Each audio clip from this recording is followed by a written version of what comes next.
Hey guys, welcome back. So today I'm bringing you guys another video, just as I said I was going to. Okay, thank you so much. I tell the truth sometimes, okay? So I actually, wrote a list out of every single bag that I've ever sold in my entire life, because obviously this is the first time I'm filming this type of video, okay?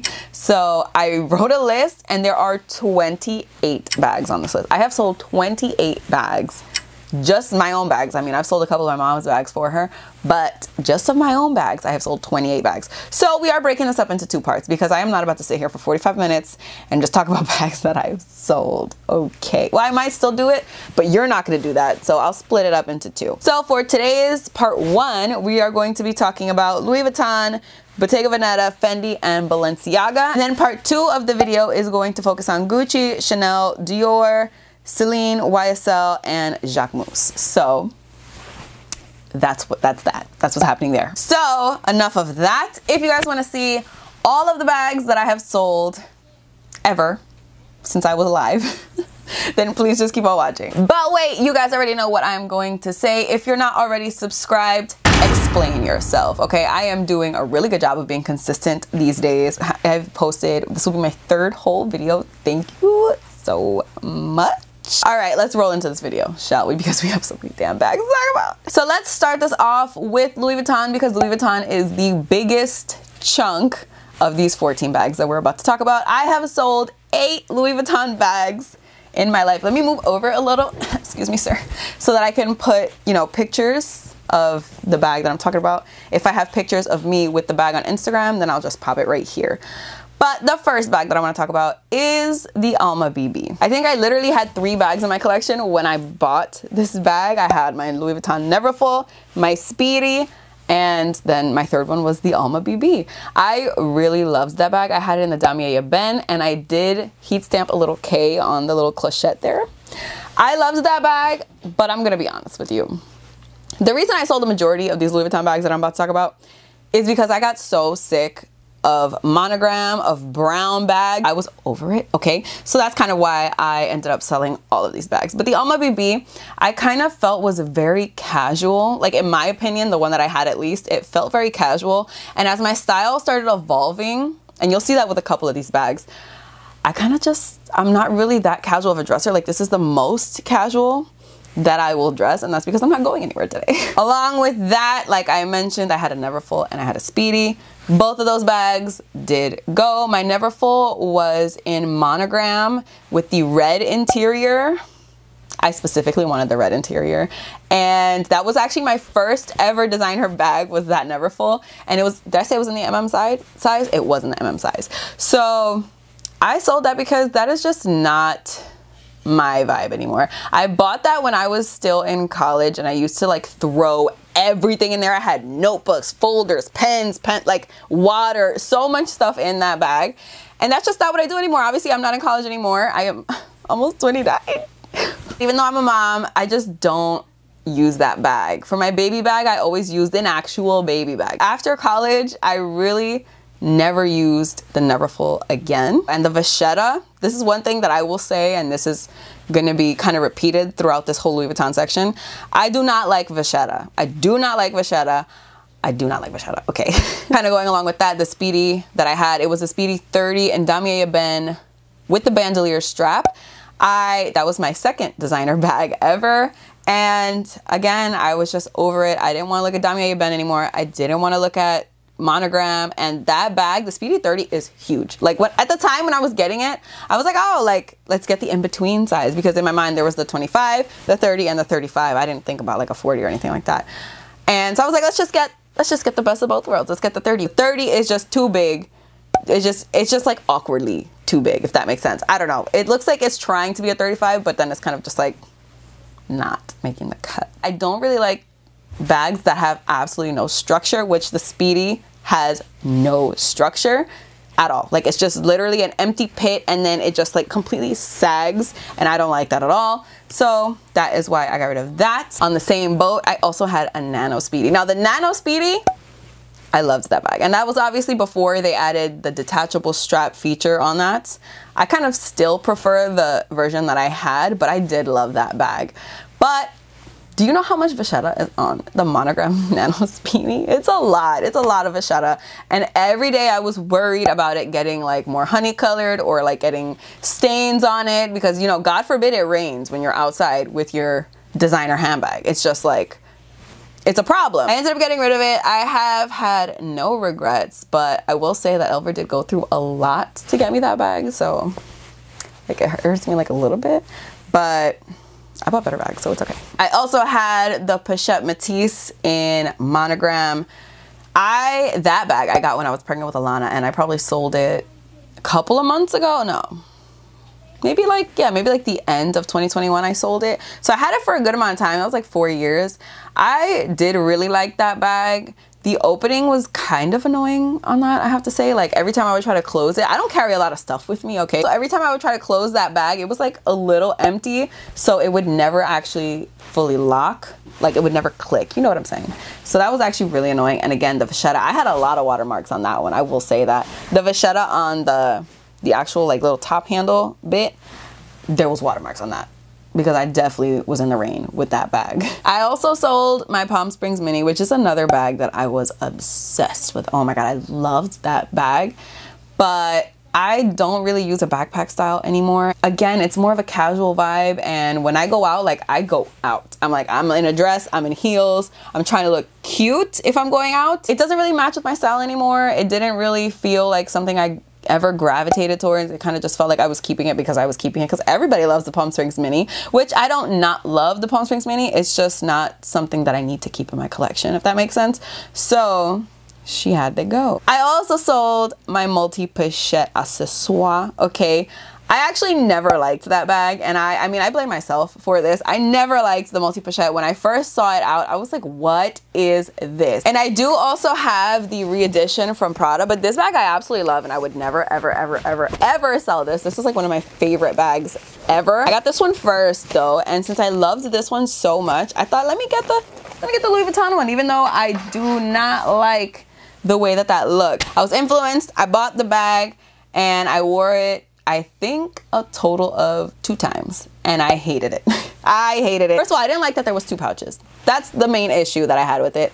The Prada one only has the 1 main pouch, and I know it has the coin pouch on the strap, but I actually think that looks really cool. I do not like the 2 pouches sitting on top of each other. I felt like that was so weird, and then you couldn't really put anything in the pouches because it would bulge out. Like if I put my keys in there, it was like very obvious that I had keys in there, and I just really did not like it. I know you could wear it like a number of ways, and I did that.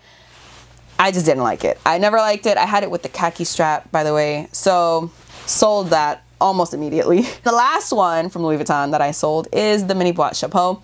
The reason I bought this bag is because I love the boîte chapeau, okay? I think that the boîte chapeau from Louis Vuitton, and I know I'm saying that wrong before you try to fight me, so sorry, but I feel like that is the cutest bag that Louis Vuitton has, is the boîte chapeau, like the regular size, but it has so much damn vachetta that I said I was never gonna buy it. I'm never gonna buy it. Let me get the mini boîte chapeau because that one comes in reverse monogram. That way I don't have to deal with the vachetta.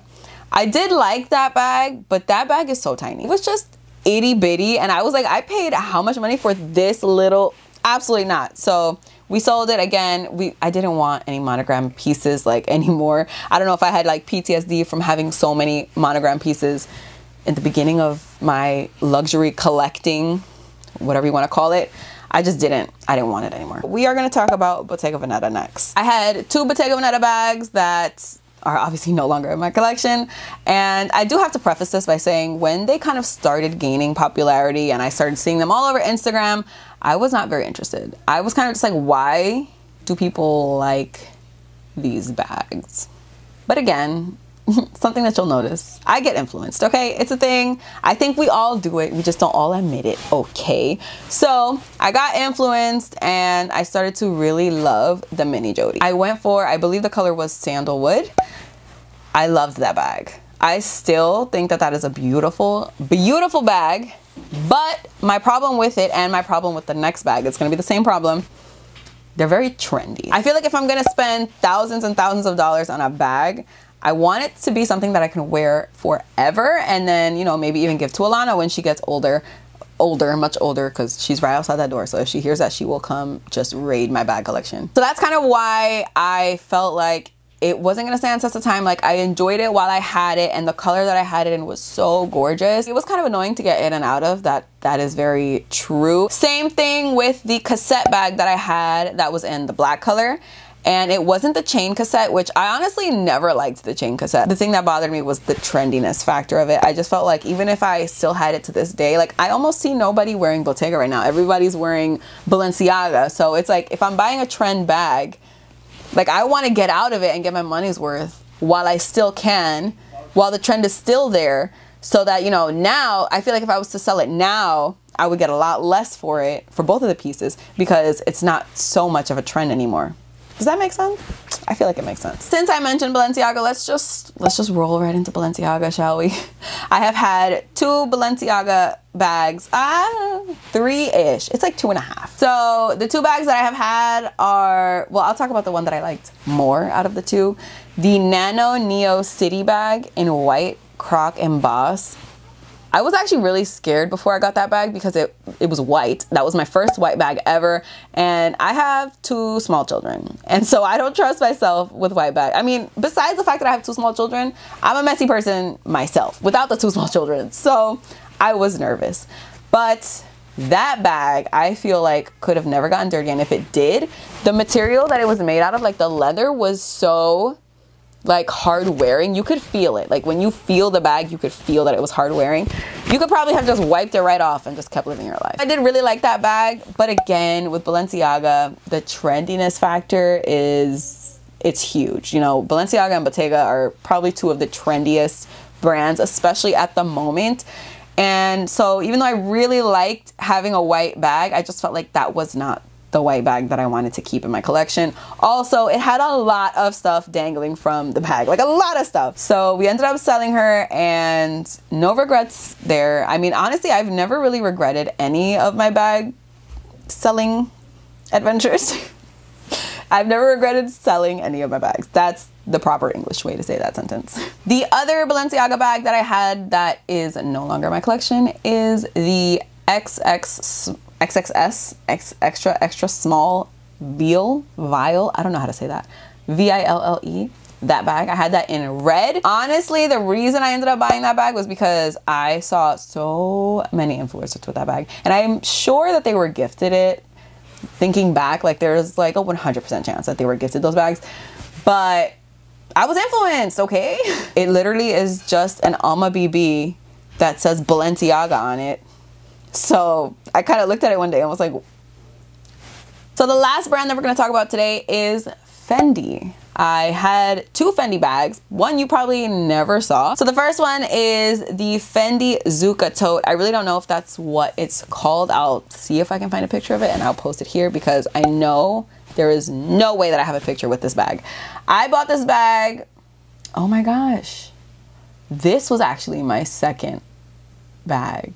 Not the Speedy. I used to work at Bloomingdale's long time ago when I was literally in college. There was a sale on Fendi bags, and the Bloomingdale's that I worked in, I don't know how it is obviously across the world, but the Bloomingdale's that I worked in had very little stock of Fendi bags. Okay, very little stock. And also keep in mind, I'm in college at this point. You know, it's not like I'm making zillions of dollars. So there was a sale on Fendi bags, and this particular tote came out to like 300 bucks. Literally, it was like 300 bucks, and it was like brand new, obviously from the Bloomingdale's store.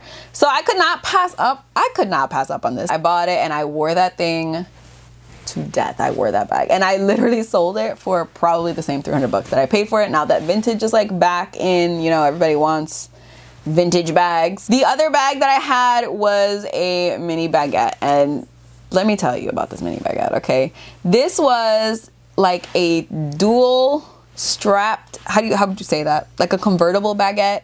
It was in nylon, and it was from the Joshua Vides, and I don't know if that's how you say his name, so I'm so sorry. I didn't find out about the collection until like a year after the collection was out, because I wasn't really into handbags. Like, I had handbags when it was coming out, but I wasn't like into it. I was just like frantically searching the internet. I was like, I need to find at least one bag from this collection, because I thought that collection was so cool, and I still think that collection is really cool. I really wanted the Big Daddy baguette that was like black and white with the sketched out FFs. Oh my god, I wanted that baguette so bad, but that was like the hottest piece of the collection, so so it was obviously not around anymore, so I could not find it. But what I did find was this mini baguette in nylon that was like a belt bag, but also a shoulder bag. I kind of wore it more as a belt bag in the beginning when I first got it, but then I started wearing it more as like a shoulder, and you could also crossbody it actually. The strap was like a really good length. The issue that I had with that bag was that I felt like it didn't match anything. It was kind of hard for me to style it, and sometimes I kind of felt like it didn't really match with what I was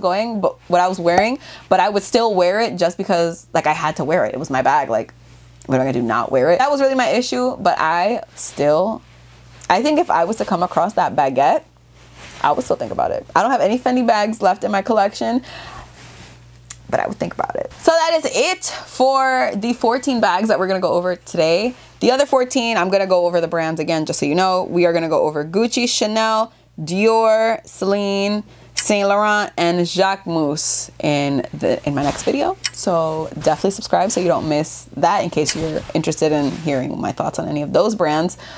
But that is it for today. Thank you guys so much for watching. I really hope you guys enjoyed it. Please don't forget to give it a thumbs up if you did like it. Don't forget to subscribe if you're not already. Don't forget to follow me on Instagram. That is just the Katie Danger. I post lots and lots of reels on there. I have a very exciting one coming up today, but obviously when you watch this, it won't be the same day. But I'm sure the reel that I post when you're watching this is still gonna be really cool. So keep an eye out for that. Let me know if you guys have anything to say about any of the bags that I spoke about today. Did you own these? Do you still own them? Do you feel like I'm kind of wrong for saying anything? You can let me know. Like, that's okay. We all have different opinions. I'm cool with that. That is it for this video. Thank you guys so much for watching again, and I will see you in my next one. Bye. Those are all the purse.